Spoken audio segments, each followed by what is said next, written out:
చాలా మంది వాట్సాప్లో పెట్టుకుని ఒక్కొక్కటి.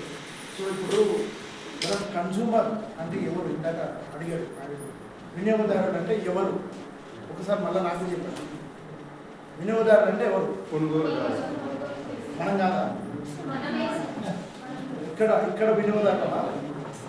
ఈ ప్లేస్లో మనం వినియోగదారులమా కాదా? ఈ ప్లేస్లో మనం వినియోగదారులమని నేను అంటున్నా. ఈ ప్లేస్లో కూడా present at this time we are consumer. Yes sir correct చెప్పండి. తెలుసా సార్? We are consumers. ఇక్కడ కూడా ఎట్లా ఎట్లా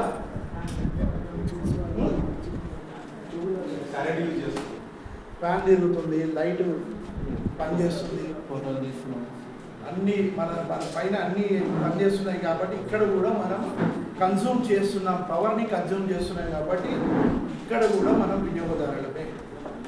వినియోగదారుల హక్కుల చట్టం ఎందుకు వచ్చిందంటే వినియోగదారుల హక్కులని కాపాడేందుకు. కొనుగోలు సమయంలో వినియోగదారులు వాళ్ళ డబ్బు ఏదైతే ఖర్చు పెట్టినో నాణ్యతమైన వస్తువు హానికరమైన వస్తువుల నుంచి వినియోగదారులకు నష్టం కలగొద్దని చెప్పి 1986లో వినియోగదారుల రక్షణ చట్టం అనేది రూపొందించారు. అది December 24, 1986లో అమల్లోకి బయటకు వచ్చి మన వినియోగదారులుగా గుర్తించబడ్డారు.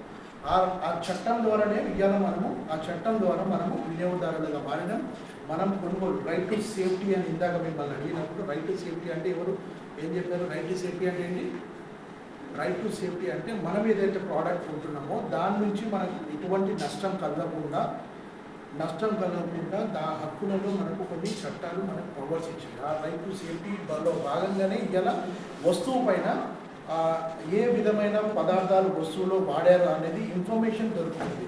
ఆ రైట్ టు సేఫ్టీ ఒకవేళ నష్టం కలిగిస్తే రైట్ టు సేఫ్టీ ద్వారా మనం తీసుకున్న వస్తువే, కొనుగోలు చేసిన వస్తువే కాకుండా సర్వీస్ విషయంలో కానీ ఏదైనా డెఫిషియన్సీ, అన్ఫేర్ ట్రేడ్ ప్రాక్టీస్ మోసం చేసినట్టయితే ఆ రైట్ టు సేఫ్టీ ద్వారా మనకు చట్టపరంగా న్యాయం జరుగుతుంది.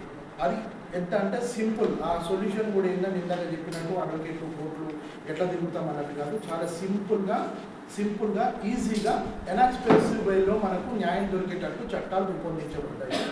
అది పెద్ద ఇదేం కాదు, అడ్వకేట్ పెట్టుకోవాల్సిన అవసరం లేదు. మనకు జరిగిన నష్టాన్ని మనమే పోరాడి, మనమే కోర్టులో ఫైట్ చేసి, మనమే పోరాడి కాంపెన్సేషన్ పొందే విధంగా ఈజీ వేలో ఆ చట్టాలు. సో రైట్ టు సేఫ్టీ అనేది మనం ఆ కొన్న వస్తువు నుంచి రక్షణ పొందడానికి రైట్ టు చూస్ అనే విషయంలో ఇందాక అమ్మాయి చెప్పింది. రైట్ టు చూస్ అంటే ఏంటి? రైట్ టు చూస్ వస్తువుని ఎంపిక చేసుకునే ఇది. అంటే అక్కడ కొనుగోలు చేసే సమయంలో మార్కెటింగ్ ప్లేస్లో కానీ లేదా ఎలక్ట్రానిక్ షాపింగ్ కాంప్లెక్స్లో కానీ మనం ఫోర్స్ చేసే అవసరం లేదు. మనమే ఎంపిక చేసుకునే టట్టుగా వెసులుబాటు ఉండేటట్టు రైట్ టు చూస్ అనే యాక్ట్ ఆ పదార్థం ద్వారా మనకు సెలెక్ట్ చేసుకునే ఆప్షన్ దొరికినాయి. సో రైట్ టు హియర్, దాని తర్వాత right to inform. Right to inform అంటే ఏంటి? రైట్ టు ఇన్ఫార్మ్ అంటే ప్రోడక్ట్ ఏదైతే మార్కెట్లో ప్రింటింగ్ చేసిందో తయారీదారుడు ఆ ప్రోడక్ట్ గురించి మనకి ఇన్ఫార్మ్ చేయాలి. ఇన్ఫార్మ్ ఇన్ ద సెన్స్ ఆ ప్రోడక్ట్ దేని గురించి తయారు చేసింది, ఫేస్ గురించా, లేకపోతే వాడుకోవడానికా, లేకపోతే హెయిర్ స్టైల్కా, తినడానికా, దేనికనేది ఇన్ఫార్మ్ చేయాలి. ఇన్ఫర్మేషన్లో మళ్ళీ భాగం దాన్ని దేనితో తయారు చేశాడు, తినే పదార్థం అయితే ఏ ఇంగ్రీడియంట్స్ వాడాడు, వాడుకునేది అయితే ఎటువంటి సర్వీస్ అది దేనికి వాడేది. సో అన్ని ఇన్ఫర్మేషన్ రైట్ టు ఇన్ఫర్మేషన్ ద్వారానే ఇలా ప్రోడక్ట్లలో ఆ ఇన్ఫర్మేషన్ దొరుకుతుందంటే ఆ మూడో రైట్ వల్లనే మనకు ఆ ఇన్ఫర్మేషన్ ప్రోడక్ట్ ద్వారా వస్తుంది. అది ఎక్కడ తయారైంది, ఎవరు తయారు చేసిరు, ఏ పదార్థాలు వాడిరు, ఎక్కడి నుంచి ఇంపోర్ట్ అయింది, ఏ దేశం నుంచి వస్తుంది, మనం వాడొచ్చా లేదా, మనకి సరిపడుతుందా లేదా అనే ఇన్ఫర్మేషన్ ఆ ప్రోడక్ట్ మీద ఉంటుందంటే that because of that right to choose. దాని తర్వాత రైట్ టు బీ హియర్డ్ అంటే వాళ్ళు చెప్పేది మనం వినడం కాదు. మనకు ఒకవేళ నష్టం వాటిల్లితే కోర్టులో మనం చెప్తే జడ్జి వినాలి, మనం న్యాయం కోరితే ప్రభుత్వాలు వినాలి. సో దానికోసమే రైట్ టు బీ హియర్డ్ అనేది వచ్చింది. రైట్ టు సీక్ రెడ్రెసల్ అంటే కాంపెన్సేషన్. మనకు ఒకవేళ నష్టం జరిగితే ఆ వస్తువు పట్ల మనం కోర్టుకి వెళ్ళి కాంపెన్సేషన్ పొందే హక్కు ఆ రైట్ టు సీక్ రెడ్రెసల్ ద్వారా వచ్చింది. ఈ 6 హక్కులు మనకు 1986లో వినియోగదారుల హక్కుల రక్షణ చట్టం కలిగిస్తుంది. అప్పటి నుంచి ఇప్పటి వరకు టీచర్ అన్నట్టు పుట్టినప్పటి నుంచి చచ్చిపోయేది కట్టలే కాలేదాకా మన వినియోగదారులమే. సో ఏదైతే ఎక్కువ శాతం ఏదైతే మనం మోస్తామో దాని గురించి తెలుసుకోకపోవడం మనకే నష్టం. అంటే మన లోపల డిఫరెంట్ క్యారెక్టర్ ఒక ఇంట్లోకి వెళ్తే మీరు సిస్టర్ అవ్వచ్చు, లేకపోతే ఎల్డర్ సిస్టర్ అవ్వచ్చు, చిన్న సిస్టర్ అవ్వచ్చు, ఎవరి దగ్గర ఎట్లా బిహేవ్ చేయాలో ఆ టైంలో అట్లా బిహేవ్ చేస్తారు. కాలేజ్కి వస్తే ఒక రకంగా ఇంటికి వెళ్తారు. కానీ వినియోగదారుడిగా మాత్రం మీరు ఎక్కడ ఆఫ్ అవ్వట్లేదు. 24/7 పుట్టినప్పటి నుంచి చచ్చిపోయేదాకా వినియోగదారులుగానే ఉంటారు. సో దాని గురించి తెలుసుకోకపోతే నష్టపోయేది మనమే. మనం ₹1 ఎక్కువ ఇస్తే అది బ్లాక్ మనీగా మారుతుంది. ₹1 కానీ కొంటున్నాము కానీ అది బ్లాక్ మనీగా మారుతుంది. మనము వదిలేస్తే మన నిర్లక్ష్యమే మనల్ని తిరిగి నష్టం చేసే ఇదిగా మారింది. సో దాని ద్వారా మనం ఎక్కడ కూడా ప్రశ్నించే విధంగానే ఉండాలి. మనం మారాలి. మన చుట్టుపక్కల మన జిల్లాలలో, మన ఊర్లలో, మన ఏరియాలలో అందరినీ కూడా ఈ కన్స్యూమర్ పట్ల అవేర్ చేసే విధంగా ఉండాలి. సో కన్స్యూమర్ యాక్ట్ అనేది ఇప్పటిది కాదు. అమెరికాలోనే 1920లోనే కన్స్యూమర్ యాక్ట్ పుట్టింది. అప్పటి నుంచి 1962లో అది దేశవ్యాప్తంగా 15 దేశాలలో ఈ కన్స్యూమర్ సంఘాలు తయారై కన్స్యూమర్కి ఒక రక్షణ కలిగించాలనే నిర్ణయంతో 1973 ఆ టైంలోనే ఇది వరల్డ్ కన్స్యూమర్ డేగా గుర్తించబడింది. దీనికి ఒక రీజనల్ డైరెక్టర్ ఉండే. దాని తర్వాత మనకు తిరిగి అంచెలంచెలుగా మన రాష్ట్రం మనకు వచ్చింది 1986లో కన్స్యూమర్ యాక్ట్గా మారింది. సో అప్పుడు 1986లో వస్తువులు ఎలా ఉండేవి? ప్లేన్, అంటే బ్రెడ్ కానీ బిస్కెట్ కానీ కొంటే ప్లెయిన్గా ఉండేది, ఏముండేది కదా. దానిపైన ఇన్ఫర్మేషన్ అంతకుముందు ఏముండేది కాదు. ఏదైనా కొనుక్కుంటే ఇంత ప్లెయిన్ ప్యాకెట్లో వేయడం, బిస్కెట్స్ అయినా సరే ఏదైనా ఎటువంటి ఇన్ఫర్మేషన్ ఎవరితో యాడ్ చేసేది, ఎక్కడ కొన్నారు, ఏం కలిపారు, ఏది ఉండేది కాదు. అలా ప్లెయిన్గా అమ్మేవారు. దాని తర్వాత ఈ కన్స్యూమర్ యాక్ట్ వచ్చిన తర్వాత ఇవాళ ఈ బిస్కెట్ కొన్నా, ఏది కొన్నా, ఎంఆర్పీ రేట్లు, ఇంగ్రీడియంట్స్ ఏం వాడుతున్నారు, ఎంత క్వాంటిటీ ఉంది, ఎంత డబ్బులకి ఎంత క్వాంటిటీ వస్తుంది, నెట్ వెయిట్ ఎంత, ఎవరు తయారు చేస్తున్నారు, వాళ్ళు తయారు చేసిన కస్టమర్ కేర్ నెంబర్, ఇవన్నీ కూడా ఇన్ఫర్మేషన్ మనం దాని ద్వారానే వస్తుంది. ఇది కన్స్యూమర్ రైట్స్లో 6 హక్కులు ఇచ్చే హక్కులు మనకు. సో దీన్ని ఎలా వాడుకోవాలి? మనం కొనుగోలు సమయంలో ఏం చూడాలి? మనం గ్యాడ్గెట్స్ కొంటున్నాము, ఏదో కొంటున్నాము. 1986 తర్వాత 2019లో దీన్ని మళ్ళీ ఇంప్లిమెంట్ చేసి కామర్స్ని ఎందుకు కలపాల్సి వచ్చింది? ఒకప్పుడు మార్కెట్కి వెళ్తే ఇంట్లో ఉన్న లేడీస్ మార్కెట్లో ఏది కొత్త వస్తువు వచ్చింది, ఎంతకు దొరుకుతుంది, దాన్ని ఎట్లా వాడాలి తెలియాలంటే ఇంట్లో పెద్దవాళ్ళు ఎవరైనా మార్కెట్కి తీసుకుపోతే కానీ తెలిసేది కాదు. లేడీస్ అయినా ఎవరైనా పిల్లలు కానీ బట్టలు షాపింగ్కి ఎప్పుడో వెళ్తేనే ఓహో ఇవి దొరుకుతున్నాయని. ఇప్పుడు మార్కెట్ మీ చేతులకే వచ్చి దాన్ని డిజిటల్ మీరే ఇంట్లో వాళ్ళే మీరే షాపింగ్ చేస్తూ ఆన్లైన్లో ఏ యాప్ యూజ్ చేస్తున్నారో తెలియదు, యాప్ ద్వారా బుక్ చేస్తున్నారు, ఇంటికి వచ్చేస్తున్నారు, వాడుతున్నారు. సో మీరు ఆన్లైన్లో బుక్ చేస్తారా ఎప్పుడైనా? అమెజాన్లో ఆన్లైన్లో బుక్ చేసినప్పుడు మీరు ఏం చూస్తారు? బేసిక్గా మీరు ఏం చూస్తారు చెప్పండి. ప్రోడక్ట్ ఒకటే చూస్తారా? ప్రోడక్ట్ ఇప్పుడు సపోజ్ షూ కొంటున్నప్పుడు మీరు ఇంకా ఏం గమనిస్తారు? ఆన్లైన్లో అమెజాన్ ప్లాట్ఫామ్లోనే కావాలి రేటింగ్స్ చూస్తారా? పక్క వెబ్సైట్ ఎట్లా ఉంది, ఎలా తయారైంది, HTTP కాలంతో తయారైందా, www.తో ఇదే ఉందా, కింద దాని కస్టమర్ కేర్ ఉందా లేదా, ఆ వెబ్సైట్ ఓనర్ యొక్క ఇన్ఫర్మేషన్ ఉందా లేదా, ఇవన్నీ చూడాలి. వెబ్సైట్ ఒరిజినలా కాదా, whether it is recognized by our authorities or not. ఆ కిందికి వెళ్తే ఆ వెబ్సైట్ తయారీదారుని యొక్క ఇన్ఫర్మేషన్ మొత్తం ఉంటుంది. If it is legal website అందులో షాపింగ్ చేయొచ్చు. షాపింగ్ చేసే సమయంలో వస్తువు కొంటున్న టైంలో కింద రివ్యూస్ అవ్వాలి. మనకి ఎంత పవర్స్ ఉందంటే వినియోగదారుడిగా ఒక వస్తువు అమెజాన్లో అమ్ముడుపోతుందంటే ఆ వస్తువుని మనమే పైకి లేపొచ్చు, మనమే కింద పడేయచ్చు. అంత పవర్స్ వినియోగదారుడు ఉంది. అంటే వాళ్ళు రేటింగ్ అడుగుతారు. రేటింగ్ ఎందుకు అడుగుతారంటే మనతో సింపుల్గా ఇంట్లో కూర్చొని వాళ్ళ కంపెనీ యొక్క బ్రాండ్ ఇమేజ్ పెంచుకుంటారు. బ్రాండ్ ఇమేజ్ సింపుల్గా పెంచుకుంటారు మన రేటింగ్ ద్వారా. మనం 5 స్టార్ వచ్చేసి రైట్ ప్రోడక్ట్ ఈజ్ గుడ్ అని కొడితే ఆ గుడ్ అనేది లక్షల్లోకి వెళ్ళిపోతే ఆ ప్రోడక్ట్ అమ్ముడుపోతుంది. సో మార్కెటింగ్ అనేది టీవీలలో నుంచి, పేపర్లో నుంచి ఇలా మనల్ని మార్కెటింగ్ ఏజెంట్స్గా మార్చుకొని, మననే కస్టమర్స్గా మార్చుకొని, మన నుంచే బిజినెస్ చేస్తూ కంపెనీలు ఎదుగుతున్నాయి. మనం మాత్రం మోసపోతూనే ఉన్నాం still because of lack of awareness. So మీరు ప్రతి వస్తువు క్లుప్తంగా గమనించి మీరు ఒకవేళ మోసపోతే మళ్ళీ పక్కన వాళ్ళు మోసపోవద్దు అనే ఉద్దేశం కలిగి ఉండాలి. ఆ వస్తువు ఏంది, ఏమొచ్చింది, ఎట్లుంది, అది క్వాలిటీ ప్రోడక్టా కాదా, నేను పెట్టిన డబ్బులకు విలువైన వస్తువు వచ్చిందా లేదా, ఆ వస్తువు వాడుకుంటే ఎంత కంఫర్టబుల్గా ఉంది, అది సూట్ అవుతుందా లేదా అనేది గమనించి దాని రేటింగ్ మళ్ళీ ఇచ్చి బాగాలేదు అంటే బాగాలేదు, బాగుంది అంటే బాగుంది, ఏదో రేటింగ్ ఇస్తే తద్వారా వాళ్ళ సేల్స్ ఆగిపోయే ఛాన్సెస్ ఉంటాయి. బాగాలేదు అంటే ఆ సేల్స్ ఇమీడియట్గా ఆగిపోతారు. ఒక కన్స్యూమర్ బాగాలేదని కొట్టినా పోతుంది. సో రేటింగ్ అనేది కంపల్సరీ మళ్ళీ మనం తిరిగి ఇవ్వాలి. మొన్న రీసెంట్ సర్వేలో ఇండియా మొత్తం ఆన్లైన్ షాపింగ్లలో సర్వే చేస్తే 100% షాపింగ్లలో 60% షాపింగ్లో చేసిన వినియోగదారులు కంప్లైంట్లు వదిలేస్తున్నారు. ఇమాజిన్ 60% అంటే నాట్ ఏ జోక్ అది. అంటే డిఫిషియన్సీ ప్రోడక్ట్లు, అన్ఫేర్ ట్రేడ్ ప్రాక్టీస్లు, ప్రోడక్ట్ ఒకవేళ బాగాలేకుంటే దాన్ని రివర్స్ అంటే వాళ్ళకి కంప్లైంట్ చేయకుండా రివర్స్ బ్యాక్ అడగకుండా దాన్ని సింపుల్గా పక్కన నెట్టేసి పెట్టేస్తున్నారు. 40% మాత్రమే క్లెయిమ్ చేసుకుంటున్నారు. నా ప్రోడక్ట్ రిటర్న్ చేయండి, లేదా మంచి ప్రోడక్ట్ ఇవ్వండి, లేదా నాకు రివర్స్ వేరే ప్రోడక్ట్ ఇవ్వండి, అనుకున్న విధంగా లేదు, డిఫిషియన్సీ ఉంది అని చెప్పి 40% మాత్రమే. 60% పబ్లిక్ నష్టపోతున్నారు ఆన్లైన్లో. నేనైతే ఒకటే సజెస్ట్ చేస్తాను, ఆన్లైన్ షాపింగ్ చేయకూడదు. టచ్, ఫీల్, యూజ్, బై అనేది మంచి ఆలోచన. మనం ఏదైనా వస్తువు కొన్నప్పుడు మార్కెట్లోకి వెళ్తే ఒక్క వస్తువు బదులు 10 వస్తువులు తెలుస్తాయి. ఎట్లా ఉంది, ఏంటి అని, నాణ్యత ఎట్లా తెలుస్తుంది, దాని క్వాలిటీ ఏంటి, అక్కడికక్కడనే తెలుసుకొని కొనేది బాగుంటుంది. సో ఆన్లైన్లో షాపింగ్ చేస్తే మీకు ఏది తెలియదు, ప్రోడక్ట్ వచ్చిందాక ఏది తెలియదు, ఎవరు ఎక్కడ ఏం ప్రోడక్ట్ పంపిస్తున్నారు. మాకైతే నెంబర్ ఆఫ్ కంప్లైంట్స్ ఎక్కువ శాతం స్టూడెంట్స్ నుంచే వస్తాయి. మొబైల్ 2 మొబైల్ మొన్న గదవాల నుంచి వచ్చింది. 2 మొబైల్స్ 20,000కే 2 మొబైల్స్ స్మార్ట్ ఫోన్స్ అని పెట్టారు. అది సీదా ఇంటికి వచ్చేసరికి ఒకటే ఫోన్ ఉంది, చిన్న ఫోన్. చిన్న ఫోన్ నష్టపోయి మళ్ళీ మనకు ఫోన్ చేసి మళ్ళీ రివర్స్ బ్లాక్ చేద్దామని చూస్తేనేమో వెబ్సైట్ డూప్లికేట్ లేదు, ఇంకేం చేయలేని పరిస్థితి.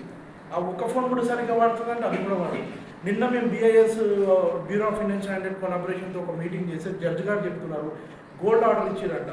గోల్డ్ ఆర్డర్ ఇస్తే ఇంటికి మంచి ప్యాకింగ్లో స్మార్ట్ ప్యాక్లో వచ్చిందంట. అది ఇంటికి వెళ్ళి అన్నీ వచ్చేసినాక గోల్డ్ ఇప్పి చూస్తే సబ్బు ఉందంట. గోల్డ్ ఎవరైనా ఆన్లైన్లో కొంటారు. గోల్డ్ ఆన్లైన్లో ఉన్న దుర్మార్గం అంత ఇదిగా ఉన్నారు కన్స్యూమర్స్. అసలు ఎంత బద్ధకం అయిపోయిందండి. వాళ్ళు వెళ్ళి మార్కెట్కి వెళ్ళి ఒక షాపింగ్ మన కోసం అక్కడ ఇప్పుడు ఒకటే అండి, సింపుల్గా చెప్తున్నాను. ఆన్లైన్లో ఎవరు కూడా అందరూ అనుకుంటారు ఆన్లైన్లో 100 రూపాయలు తక్కువ ఎందుకు పెడతాడు, ఎవరైనా ఎందుకు ఇస్తారు, వ్యాపారస్తుడు తక్కువకి ఎందుకు ఇస్తాడు. ఇప్పుడు మీరున్నారు, సపోజ్ నువ్వే అనుకో ఒక బిజినెస్ స్టార్ట్ చేసావు, నువ్వు 100 రూపాయలు అమ్ముతున్నావు. నువ్వు ఆన్లైన్లో నీ ప్రోడక్ట్ అదే ప్రోడక్ట్ 80 రూపాయలు అమ్ముకుంటే నువ్వెట్లా అమ్ముకుంటావు? నువ్వు మార్కెట్లో పెద్ద షాపే పెట్టుకున్నావు కదా. ఆన్లైన్లో 80 రూపాయలకు కావాలి అమ్ముతుంటే మోసపోయేది ఎవరు? ఎవరైతే మార్కెట్లో ఫిజికల్గా అమ్ముతున్నాడో తయారుదారుడు వాడు. అదే శాంసంగ్ టీవీ ఇక్కడ 10,000కి అమ్ముతూ అదే శాంసంగ్ ఆన్లైన్లో 9,000కి ఎట్లా అలౌ చేస్తున్నాడు? ఇది క్వశ్చన్ మార్క్ కాదా? అది పబ్లిక్కి తెలియదా? శాంసంగ్ వాడు ఎందుకు ఒప్పుకుంటాడు? పోనీ మీరే చూడండి, ఈ శాంసంగ్ షోరూమ్ అవుట్లెట్లో లేకపోతే మొబైల్ ఐఫోన్ అవుట్లెట్లో పక్కన ఒక చిన్నగా పెట్టుకొని ఇదే మొబైల్ నేను ఇంకొక 10,000 తక్కువ 5,000కో ఏమో తక్కువ ఇస్తున్నాను నిలబడి ఆడ పోలీసులను పట్టుకొని వచ్చి మిమ్మల్ని అరేంజ్ చేపిస్తాడు. నా ప్రోడక్ట్ నువ్వు ఎట్లా తక్కువ అమ్ముతున్నావు, నీ షోరూమ్ పెట్టుకొని అమ్ముతుంటారు. మరి ఆన్లైన్లో అమ్ముతుంటే నువ్వు ఎట్లా ఒప్పుకుంటున్నావు? ఎందుకు ఒప్పుకుంటున్నావు చెప్పని? డిఫెక్టివ్ ప్రోడక్ట్ అది, 100% డిఫెక్టివ్ ప్రోడక్ట్. మ్యానుఫ్యాక్చరింగ్ డిఫెక్ట్ ఉన్న ప్రోడక్ట్ అది ఎవ్వరు గుర్తుపట్టారు. ఆ డిఫెక్ట్ కనిపెట్టలేని ప్రోడక్టే మళ్ళీ దాన్ని రీమాన్యుఫ్యాక్చర్ చేయలేక ఇట్లా నాన్ మ్యానుఫ్యాక్చరింగ్లో తక్కువ అమ్మేసి 1000 రూపాయలు డిస్కౌంట్ రూపంలో మళ్ళీ మన చేతులకే వస్తుంది. రామ్రాజ్ కాటన్ షర్ట్స్ చూడండి, 999 రూపాయలు. షోరూమ్కి వెళ్తే 1000 రూపాయలు, అక్కడ 900 ఆన్లైన్లో. అది మ్యానుఫ్యాక్చరింగ్లో డిఫెక్ట్ అయిన ప్రోడక్ట్స్. డిస్కౌంట్ ఎవ్వరు గుర్తగానే ఇవ్వరు. అది ఇస్తున్నారంటే ఏదో ఒక గేమ్ ప్లే చేస్తారు. వినియోగదారులను మోసం చేయడానికి కార్పొరేట్ కంపెనీస్ అన్నీ ఒక మ్యాగ్నెట్ లాగా తయారయ్యి ఆటోమేటిక్గా మనమే దానికి వెళ్ళి అడ్డుకొని పోయేటట్టు తయారైపోయి మనమే మోసం చేస్తున్నారు. తెలుసుకొని కొనాలి, 10 సార్లు తెలుసుకొని కొనాలి. ఫిషింగ్ మెసేజెస్ వస్తున్నాయి, ఆన్లైన్ బెట్టింగ్ యాప్స్ వస్తున్నాయి. మీరు మీ మొబైల్లో మీ గూగుల్ యాప్ కానీ గూగుల్ పేమెంట్, ఫోన్పేలు అన్నీ యూజ్ చేస్తున్నారు. దయచేసి కంపల్సరీగా దానికి ఒక ప్రొటెక్టివ్ పాస్వర్డ్ పెట్టుకోండి. దాన్ని ఎవరితో షేర్ చేయొద్దు. ఓటీపీస్ అస్సలు షేర్ చేయొద్దు. బ్యాంక్ నుంచి కానీ ఎవరి నుంచి వచ్చిన ఓటీపీస్ అస్సలు షేర్ చేయొద్దు. బ్యాంక్ నుంచి బ్యాంక్ వాళ్ళు తప్ప ఎవరు ఫోన్ చేయరు.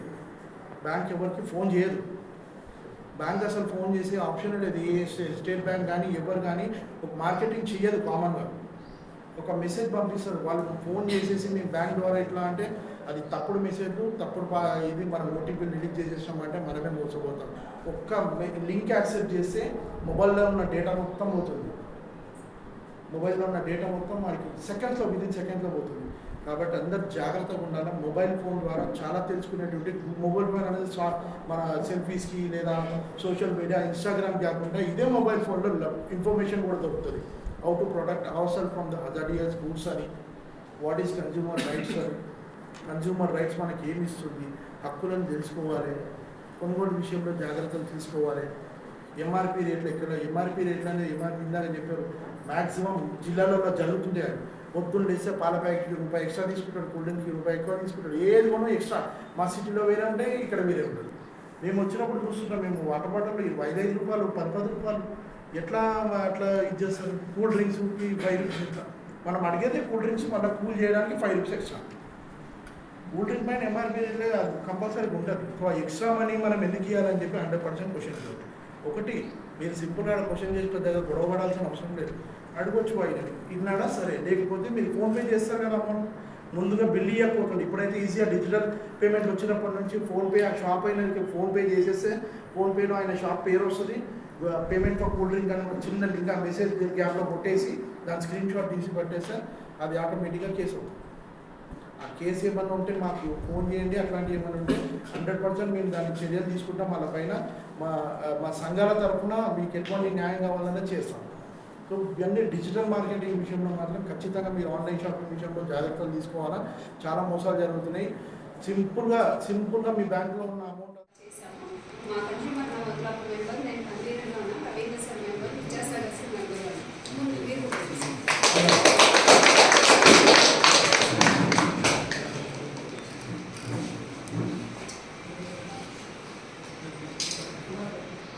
ప్రపంచ వినియోగదారుల హక్కుల దినోత్సవం సందర్భంగా మరి ఏర్పాటు చేసినటువంటి పోటీలో పాల్గొన్న విద్యార్థులందరికీ శుభాకాంక్షలు తెలియజేస్తూ, మరి మనం పార్టిసిపేట్ చేసిన అందరిలో బెస్ట్ ఏవైతున్నాయో వాటిని మన కళాశాల అధ్యాపక బృందం 5 మిమ్మల్ని ఎంపిక చేయడం జరిగింది. వారికి కూడా ఈ సందర్భంగా ప్రత్యేకంగా ధన్యవాదాలు తెలియజేస్తూ, మొదటి బహుమతిని P. Usha,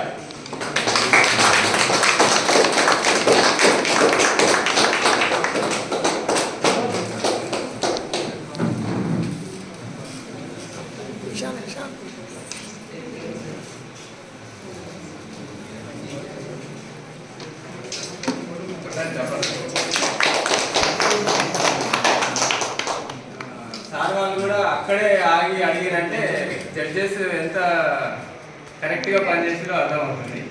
second prize P. కల్పన,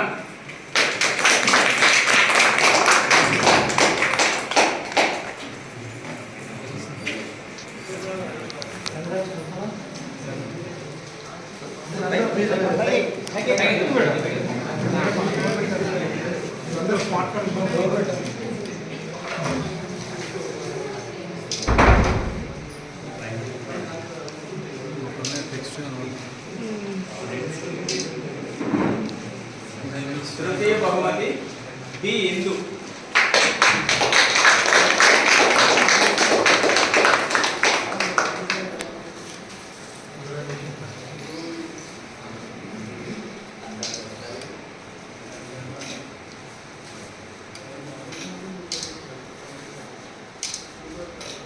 తర్వాత కన్సోలేషన్ ప్రైజెస్ వై. పవన్,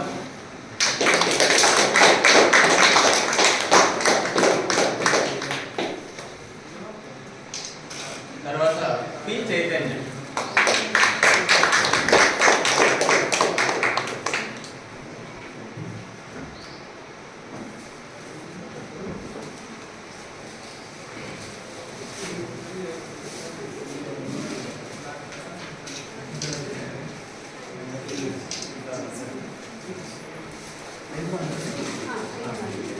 ఇప్పుడు పార్టిసిపేషన్ అందరికి కూడా ఒక gift. T. Vaishnavi, S. Santosh, V. Bhanuprasad,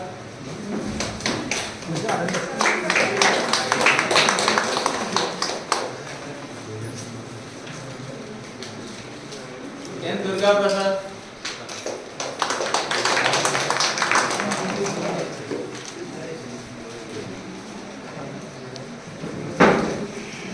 N Dilip Kumar,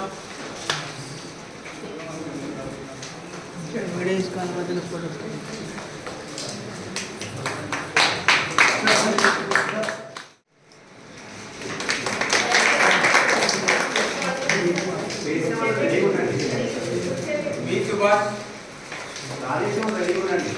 why Madhu,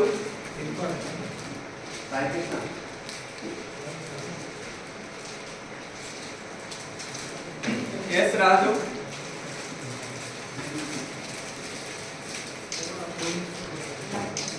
G Kiran,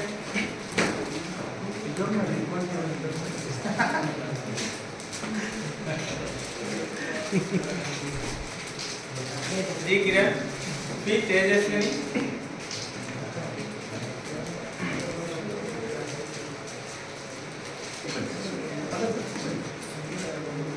Tejaswini, M Sai Krishna,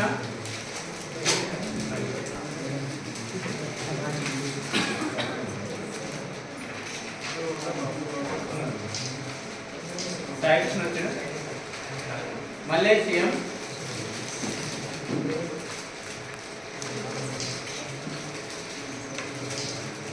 కే జ్యోత్స్న,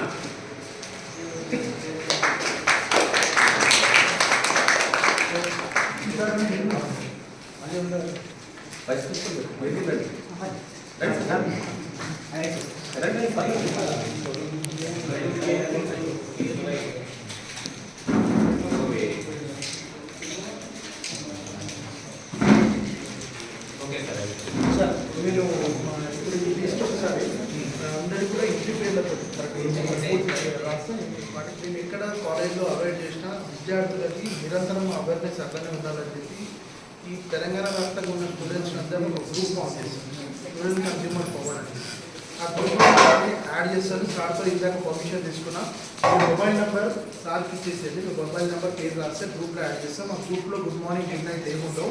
ఆ గ్రూప్లో ఉండే వాళ్ళంతా కన్స్యూమర్సే స్టూడెంట్సే ఉంటారు. మీ స్టూడెంట్సే ఏ కాలేజ్ నుంచి యాడ్ చేస్తామో ఆ కాలేజ్ వైస్ ప్రిన్సిపల్ లేదా ప్రిన్సిపల్ ఎవరో ఒకరు ఉంటారు, ఆ కాలేజ్ విద్యార్థులే ఉంటారు. మీకు స్టూడెంట్స్కి సంబంధించిన ప్రతి ఒక్కటి డైలీ ఒక ఫోటో కార్డ్ రూపంలో ఒక అవేర్నెస్ కార్డ్ వస్తుంది.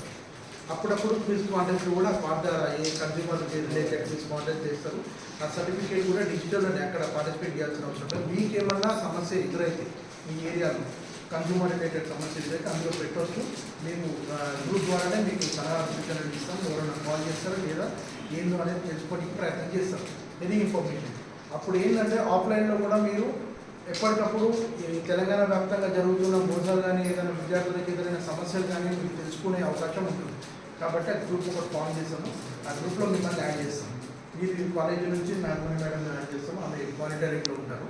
మీరందరూ కూడా గ్రూప్లో ఖచ్చితంగా గమనించండి. Important questions, important photo cards మాత్రమే కన్స్యూమర్ అవేర్నెస్.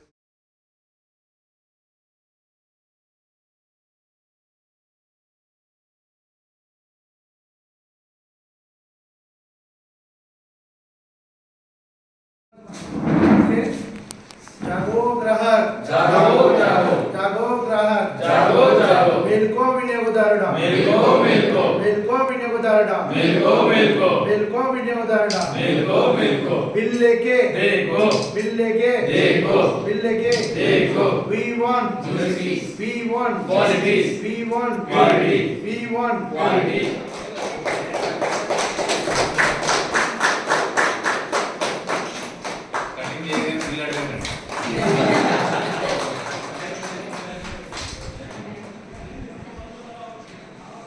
ప్రపంచ వినియోగదారుల దినోత్సవం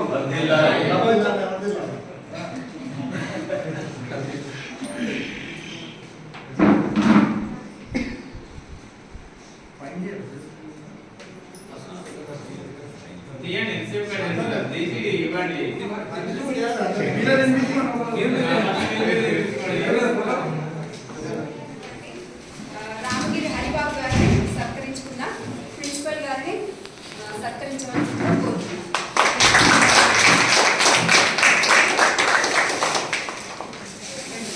साथ చెప్పిన సందేశాలు, సార్ చెప్పిన మంచి మాటలు మీ అందరికీ అర్థమైనాయని చెప్పేసి మేము అనుకుంటున్నాం. తప్పకుండా అందరికి అర్థమైనట్టేనా?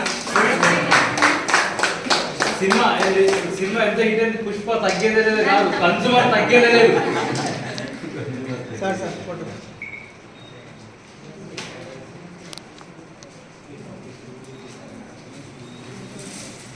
Thank you very much, sir.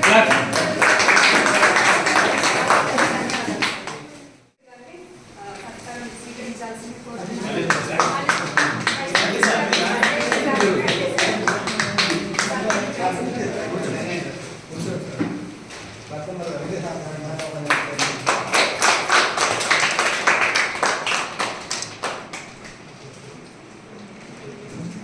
తర్వాత కిరణ్ గారిని సత్కారం స్వీకరించాల్సిందిగా కోరుతున్నాను.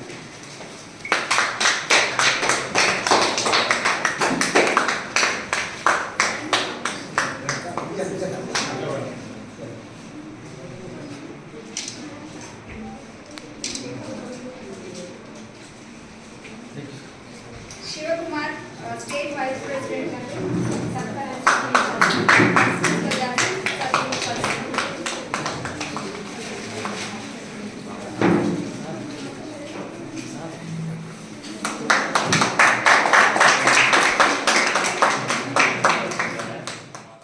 మన దగ్గర చదువుకున్నది ఇదే కాలేజ్లో. సూపర్.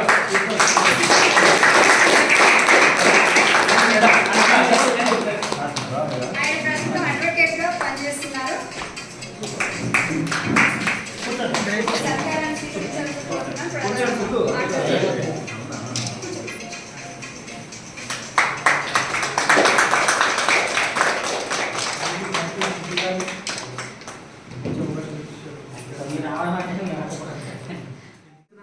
విద్యార్థులందరితో పర్మిషన్ ఇవ్వడం ఇది ఎక్కువ నెక్స్ట్ ఆ కార్యక్రమం లేదు.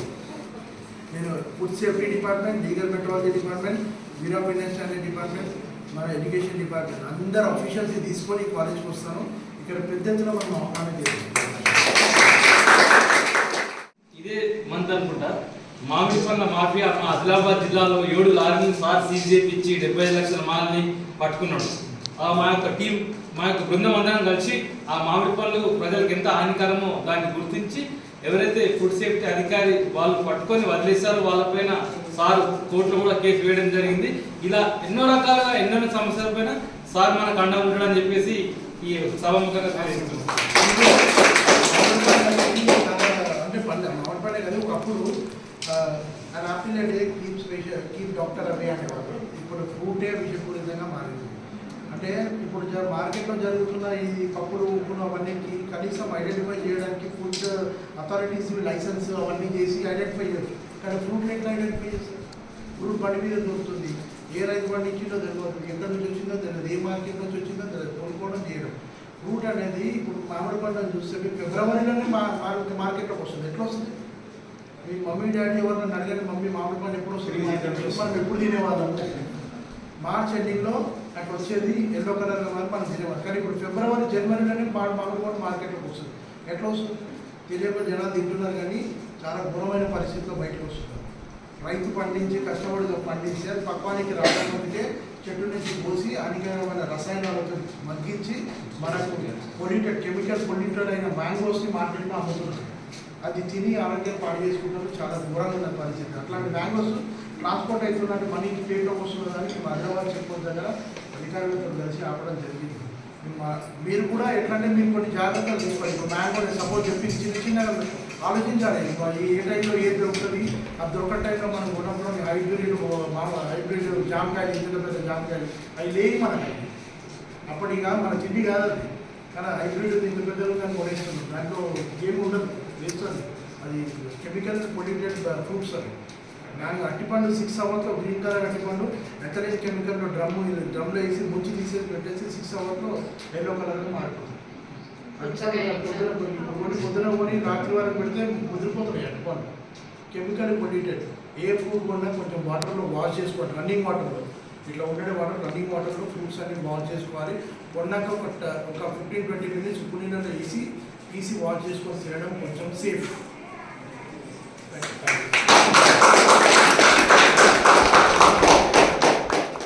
తెలియజేస్తున్నాను సార్.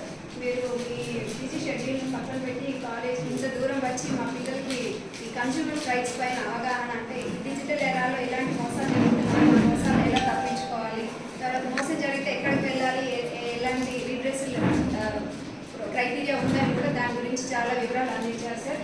సో ఇక్కడికి వచ్చినటువంటి నాగేష్ కుమార్ గారు, కిరణ్ గారు, శివకుమార్ గారు కూడా ధన్యవాదాలు తెలియజేస్తున్నాను సార్. మీరందరూ కూడా మా పిల్లలకి ఒక మంచి అవగాహన, ఈరోజు ఈ కాలేజ్ నుంచి ఈ సందర్భంగా మంచి ఇన్పుట్ తీసుకెళ్తున్నట్టు కొన్ని విషయాలు, కొత్త విషయాలు తెలుసుకొని వాళ్ళ జీవితంలో కూడా అప్లై చేసుకోవడానికి వీలుగా వాళ్ళకు ఉపయోగపడేటువంటి విషయాలు మీరు అందరూ తెలియజేశారు సార్. దానికి కళాశాల తరఫు నుంచి, తర్వాత కామర్స్ డిపార్ట్మెంట్ నుంచి అందరు మా స్టూడెంట్స్ తరఫు నుంచి కూడా మేము ధన్యవాదాలు తెలియజేస్తున్నాం.